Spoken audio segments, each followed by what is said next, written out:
থেকে 80টা বেত মেরেছেন। কয়টা? 80টা বেত মেরেছে। এই ব্যাপারে অনেকগুলো বর্ণনা পাওয়া যায়।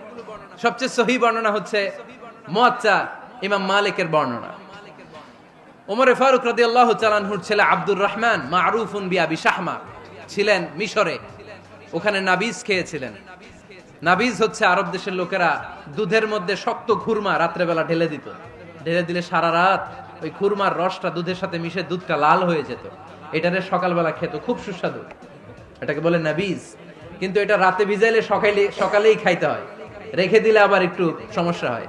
এটা অনেকটা তারির মতো হয়ে যায়, মাতলামি চলে আসে।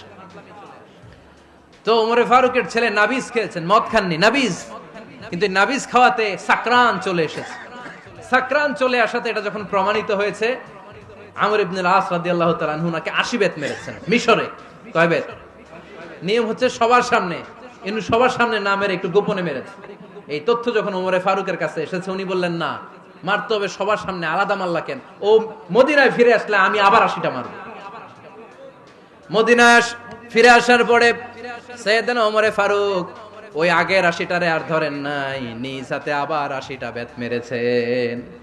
এই বেত মারার 1 মাস পরে এই আবু শাহমা ইন্তেকাল করেছে। অনেক ঐতিহাসিক বলে এই বেতের আঘাতে মরেছে, কেউ কেউ বলেছে নিজের রোগের কারণে মরেছে। কিন্তু দিস ইজ দ্য ইনসাফ সিস্টেম অফ উমর। নিজের ছেলে বলে ছেড়ে দেয় নাই। এখন নিজের ছেলে হইলে 7 খুন মাফ, নেতার ছেলে হইলে 10 খুন মাফ, এলাকার মোড়লের ছেলে হইলে 10 খুন মাফ। নো পার্সিয়ালিটি ইন ইসলাম। ইসলামে পার্সিয়ালিটি নাই। আপনি নেতার ছেলে হন, আপনি বিজনেস ম্যাগনেটের ছেলে হন, আপনি যেই হন না কেন, ইসলামের দৃষ্টিতে সবাই সমান। চিল্লায় বলেন ঠিক কি না? বনু মখজুমিয়া গোত্রের এক নারী চুরিতে ধরা পড়ল। সাহাবারা বললেন, নবী, মদিনার সবচেয়ে ভেরি প্রেস্টিজিয়াস এন্ড ডিগনিফাইড ফ্যামিলির মেয়ে, আপনি হাত কাটেন না, কারণ ইসলামের নিয়ম চুরি করলে কি কেটে দাও। বিশ্বনবী বললেন, বলো কি? হাত না কাটার জন্য তোমরা আমাকে রেকমেন্ড করছো? এটা আল্লাহর আইন। পৃথিবীর কেউ রেকমেন্ড করলো শোনার ক্ষমতা আমার নাই, কারণ আইনটা দিয়েছে কে? আল্লাহ। লাউ কানাত ফাতিমাতু বিনতি মুহাম্মাদিন সারাকাত লাকাতা মুহাম্মাদুন ইয়াদাহা।